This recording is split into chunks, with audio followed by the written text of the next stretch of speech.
कि गोपियों ने अपना सब कुछ छोड़ करके आया है कि नहीं। ऐसा तो नहीं अभी इनके अंदर मान सम्मान पाने की लालसा बची है।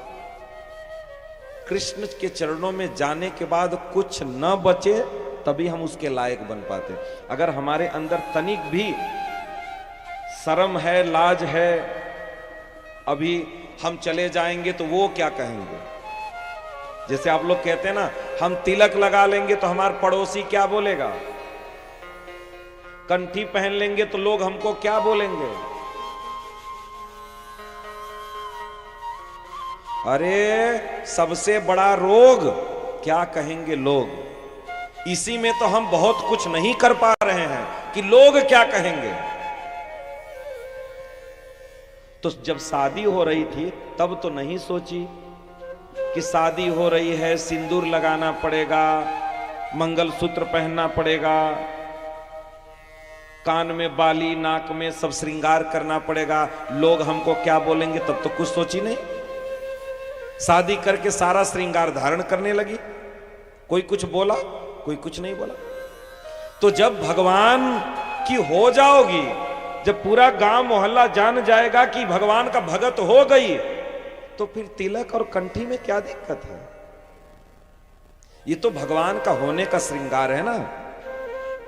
जैसे यहां से मैं देख पा रहा हूं कि जिनके जिनके माथे पर सिंदूर है उनका उनका विवाह हो गया है, जिनके जिनके माथे में सिंदूर नहीं है उनका विवाह अभी नहीं हुआ रहा है। हम यहां से देख करके बता पा रहे हैं।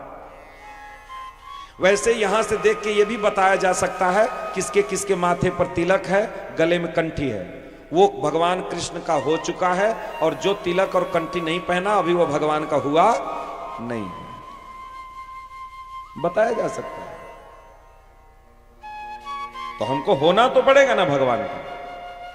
कुछ लोग कहते हैं क्या कंठी पहनना और तिलक लगाना जरूरी है भगवान का होने के लिए।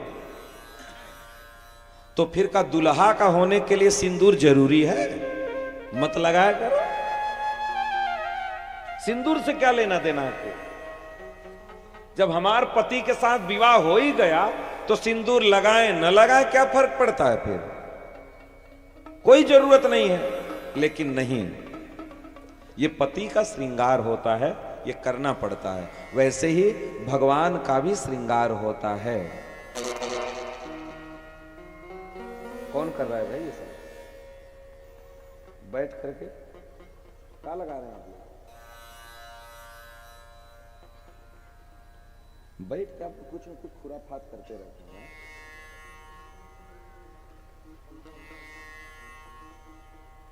हमें को भुलवाई दिए, देखो हम क्या बोल रहे थे भूल गए। हम बहुते भुलक्कड़ हैं। क्या चीज? सिंदूर पे बात फंस गई थी, सही बोले आप। सिंदूर ही तो जान मार रहा है सबको। ये विवाह कर लो तो बस हो गया, आदमी फंस गया। तो विवाह आदमी करता है तो ये सिंदूर लगाता है, मंगलसूत्र पहनता है, ये पति का श्रृंगार होता है, कंपलसरी होता है। एक विवाहित स्त्री को सिंदूर, मंगलसूत्र ये सब धारण करना चाहिए, श्रृंगार धारण करना चाहिए। और खैर आजकल की मॉडर्न लड़कियां तो खैर अब सब हटाई दे रही हैं। अब कुछ कुछ तो औरतें सिंदूर भी केवल यहीं लगाती हैं, बस यहीं थोड़ा सा बस, क्योंकि आजकल पति पत्नी में लड़ाई बहुत हो रहा है ना। जिस औरत के सर पे जितना बड़ा सिंदूर होता है, कहते हैं उसके पति की आयु उतनी लंबी होती है।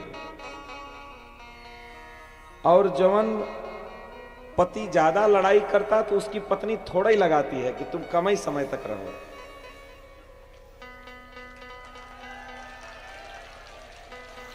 सही बात की नहीं? हाँ, तुम बहुत परेशान कर रहे हो, जल्दी निपट लो तुम, हाँ निकल लो जल्दी, तो थोड़ा ही समय अपना काम चला लेती है। लेकिन जब विवाह होता है तो लड़का पूरा मांग भरता है ना। अब जो लोग विवाह किए वो जानते होंगे, अब हम क्या जाने कितना भरते हैं, यहां से पूरा ऐसे पूरा भरते हैं।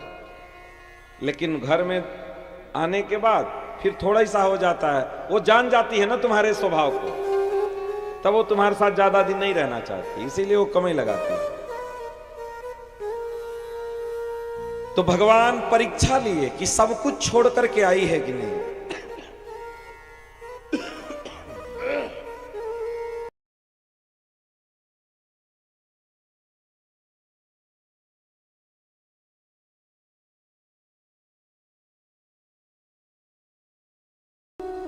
तो भगवान परीक्षा लिए, गोपियां कुछ नहीं बोली, एकदम शांत हुई थी, एकदम शांत हो। भगवान जब देख लिए कि गोपियां सब कुछ छोड़ कर के आई हैं, तब भगवान कृष्ण जितनी गोपियां थी उतने रूप धारण करके प्रकट हुई। गोपियां प्रकट हुई और प्रकट होकर के महारास प्रारंभ हुआ।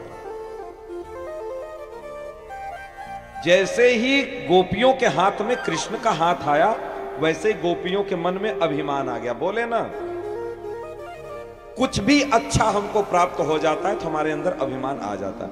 अरे इसी कृष्ण के लिए हम लोग तपस्या की है।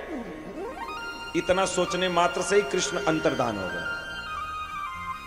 एक गोपी के साथ निकल गए थे, उस गोपी के मन में भी अभिमान आया, उसको भी छोड़ के चले गए। ये सब खोजते खोजते उस गोपी के पास पहुंची, देखी वो भी गोपी रो रही थी। बोले भैया तुम कह रहे हो? बोले हमको भी छोड़ के चले गए। बोले चलो खोजते हैं। बोले खोजो मत, खोजने से वो नहीं मिलता। फिर कैसे मिलता है? बोले वो मिलता है केवल गुणों का गान करने से।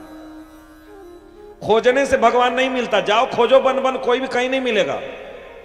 भगवान आपके अंतःकरण में बैठा है। घर में ही बैठ करके थोड़ा भगवान का भजन किया करो, एक समय ऐसा आएगा यहीं हृदय से भगवान प्रकट हो जाएंगे। कहीं जाने की जरूरत नहीं है। फ्री की दवाई बता रहे हैं, फ्री आप कष्ट की। इसलिए आओ गुणगान गाते हैं। तब गोपियों ने गोपी गीत गाया भगवान के। गोपी गीत सुनकर के भगवान प्रसन्न हो गए और प्रसन्न होकर के पुनः गोपियों के मध्य प्रकट हुए और गोपियों के साथ मिलकर के आज भगवान महारास कर रहे हैं सब गोपियों के साथ।